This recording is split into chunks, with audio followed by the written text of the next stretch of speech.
Semuanya puasa? Semangat, masih semangat? Harus semangat karena kita mau membahas ilmu. Kita sebagai pelajar Indonesia harus mempunyai semangat yang dalam untuk menuntut ilmu karena kita adalah penerus bangsa.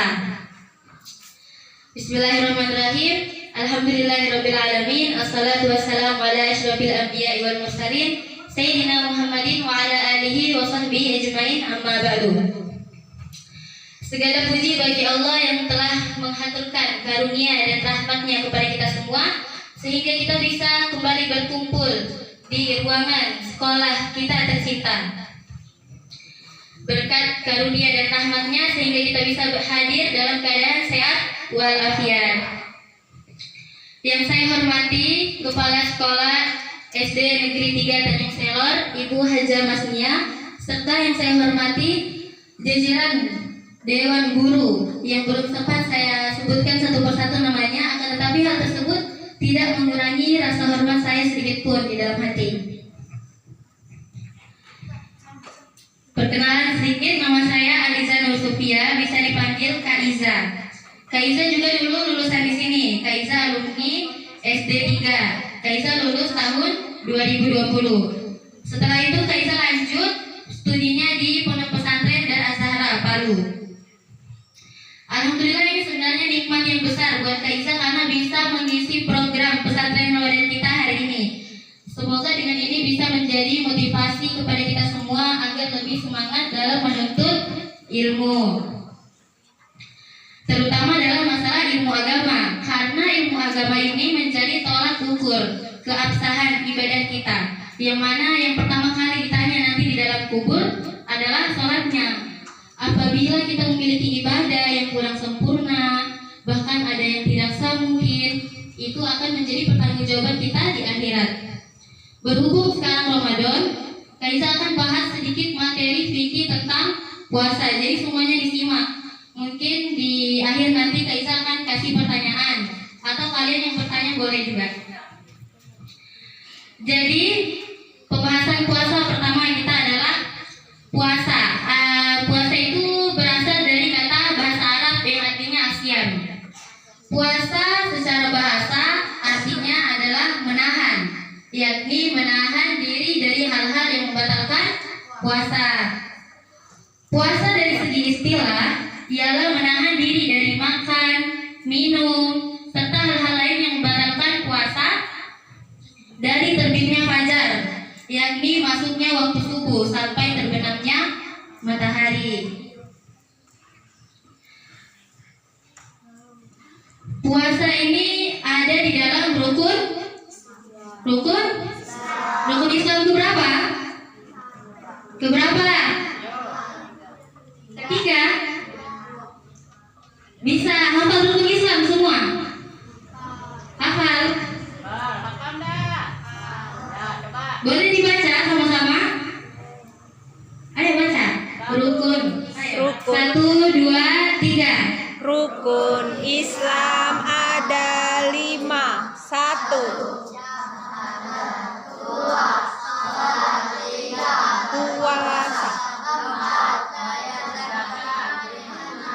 Haji yang mampu. Berarti puasa rukun Islam keberapa?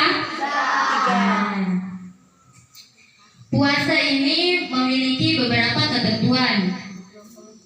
Ketentuan ini yang harus kita penuhi supaya puasa kita mendapat pahala yang sempurna di hadapan Allah. Puasa memiliki syarat-syarat. Ada 2 syarat di dalam berpuasa. Semuanya didengar ya. Nanti kalau ditanya supaya bisa jawab. Syarat puasa ada 2. Yang pertama syarat sah. Yang kedua syarat wajib. Kita akan bahas yang pertama syarat sah. Syarat sah, apa itu syarat sah? Syarat sah adalah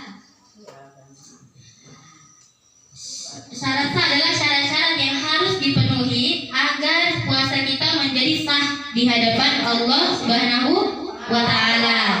Syarat sah puasa ada 4. Yang pertama, Islam. Orang yang berpuasa hendaknya dia beragama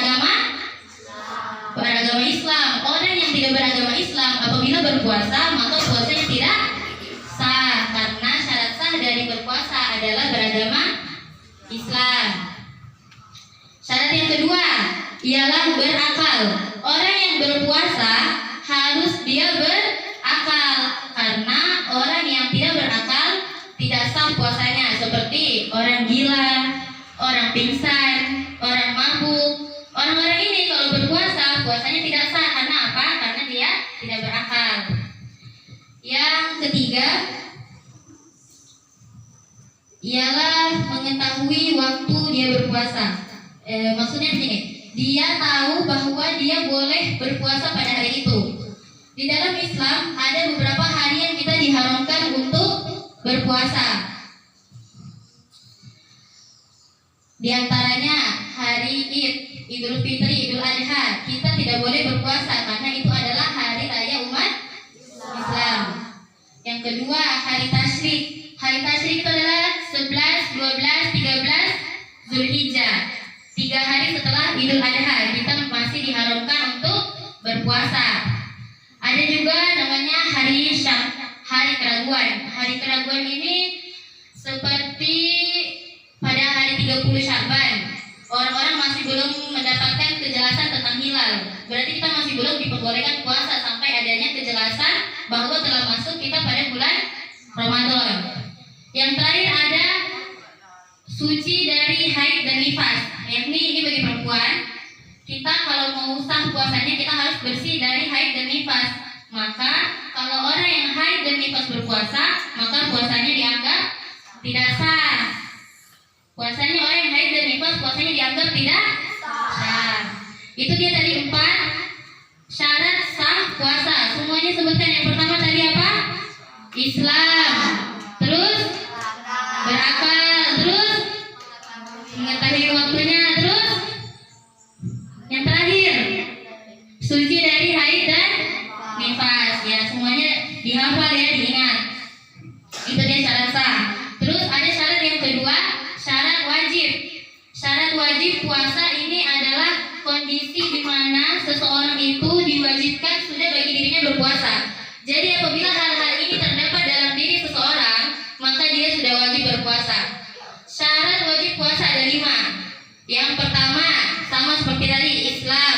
Orang yang Islam wajib berpuasa.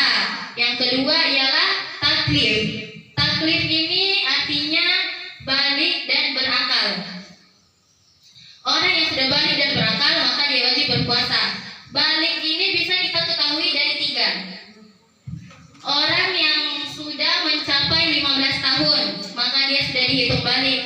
Atau dia, dikhususkan bagi perempuan ini, dia sudah haid tapi pada umur 9 tahun. Apabila dia haid sebelum umur 9 tahun, maka dia tidak dinamakan balik. Yang ketiga ialah mimpi basah, sama juga pada umur 9 tahun.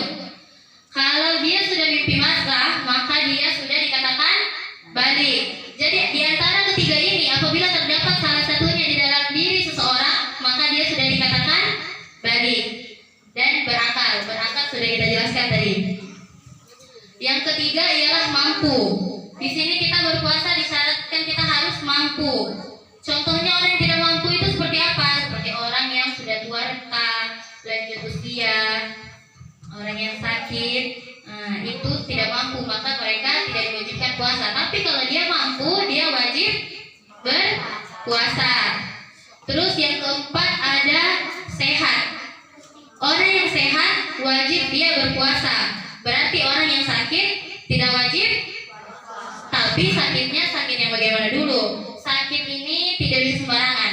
Sakit yang diperbolehkan tidak berpuasa adalah sakit yang apabila dia berpuasa sakitnya akan bertambah parah, atau jangka sakitnya akan semakin lama, atau jika dia berpuasa akan menyebabkan kematian. Maka apabila dia mengalami sakit seperti itu, dia tidak diwajibkan untuk puasa. Semuanya disimak ya, nanti ditanya. Terus yang terakhir ialah mukim. Mukim ini artinya orang yang sedang tidak dalam perjalanan. Orang yang dalam perjalanan dia tidak diwajibkan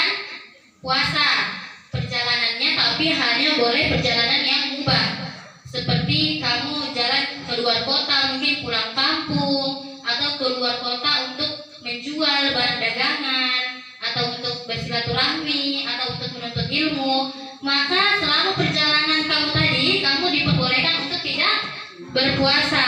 Perjalanan yang tidak diperbolehkan kamu untuk tidak berpuasa di sini adalah perjalanan yang bertujuan maksiat. Apabila kamu menempuh perjalanan jauh tapi tujuannya untuk, misalnya dia mau keluar kota, mau main judi, mau apa, maka dia tidak boleh. Dia tetap harus wajib berpuasa. Namun dari semua ini, apabila mereka tadi tidak berpuasa, maka mereka wajib qadha di hari-hari setelah Ramadan, yakni mengganti puasanya, membayar hutangnya, seperti yang dijelaskan tadi. Itu tadi dia syarat wajib puasa, ada 5, apa semua? Islam. Terus yang kedua apa? Balik dan berakal. Yang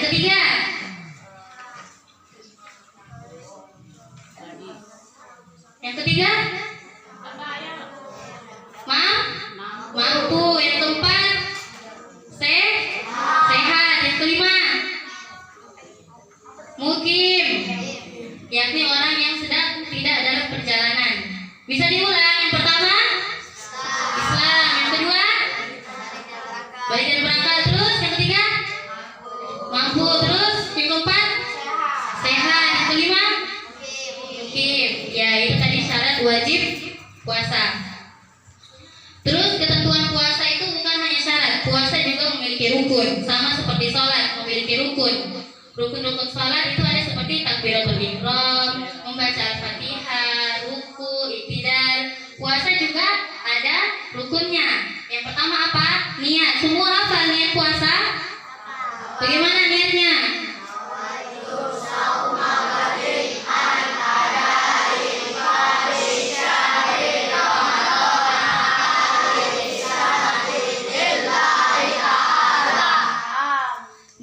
Puasa ini wajib kita baca setiap malam. Menurut beberapa mazhab, memang ada yang mengatakan cukup pada awal bulan Ramadan. Namun, kebanyakan orang mengambil pendapat itu wajib kita baca setiap malam pada malam-malam bulan Ramadan. Apabila dia tidak baca niat pada malam bulan Ramadan untuk dia berpuasa besoknya, maka puasanya dianggap tidak sah karena dia tidak berniat. Niat puasa itu bisa kita baca waktunya dari habis maghrib sampai sebelum terbitnya fajar, yakni sebelum waktu subuh. Dari kapan waktu niatnya? Dari pada maghrib sampai sebelum terbitnya fajar, yakni sebelum waktu subuh. Fajar itu subuh, bukan matahari. Yang kedua, rukun puasa yang kedua ada menjauhkan diri dari segala hal-hal yang membatalkan puasa. Contohnya muntah dengan sengaja, atau dia makan, minum, semuanya itu harus dijauhi agar puasa kita tetap sah. Agar ini karena dia terbagian dari rukun puasa, menjauhi hal-hal yang membatalkan puasa. Yang ketiga ialah orang yang berpuasa. Dia ini sebenarnya penjelasannya panjang. Orang yang berpuasa termasuk dalam rukun puasa. Orang yang berpuasa hanya puasa itu tidak ada gambarannya kan? Kayak sholat ada gerakannya kan? Kalau puasa ada gerakannya tidak? Tidak ada. Makanya di sini dikatakan rukun puasa itu orang yang berpuasa. Harus ada orang yang berpuasa supaya ibadah puasanya terlaksanakan. Begitu, itu tadi rukun-rukun puasa ada 3, apa semua? Niat. Yang kedua, menjauhkan diri dari hal-hal yang membatalkan puasa. Yang ketiga, orang yang berpuasa pintar. Terus kita lanjut, kita bakal bahas ada 9 hal yang membatalkan puasa. Semuanya diingat ya, supaya ini jadi catatan penting buat diri kita semua nanti. Hal-hal yang membatalkan puasa ada 9. Yang pertama, memasukkan sesuatu ke dalam rongga tubuh yang terbuka. Rongga tubuh yang terbuka itu seperti apa? Mulut, hidung, telinga, kemaluan depan dan belakang. Kalau kita memasukkan sesuatu ke dalam salah satu 5 rongga tubuh ini, maka puasa kita akan batal. Contohnya, kamu memasukkan air ke dalam mulut, atau kamu memasukkan apapun ke dalam mulut, intinya itu bisa membatalkan puasa. Kalau dari segi hidung, kapan bisa dihitung batal?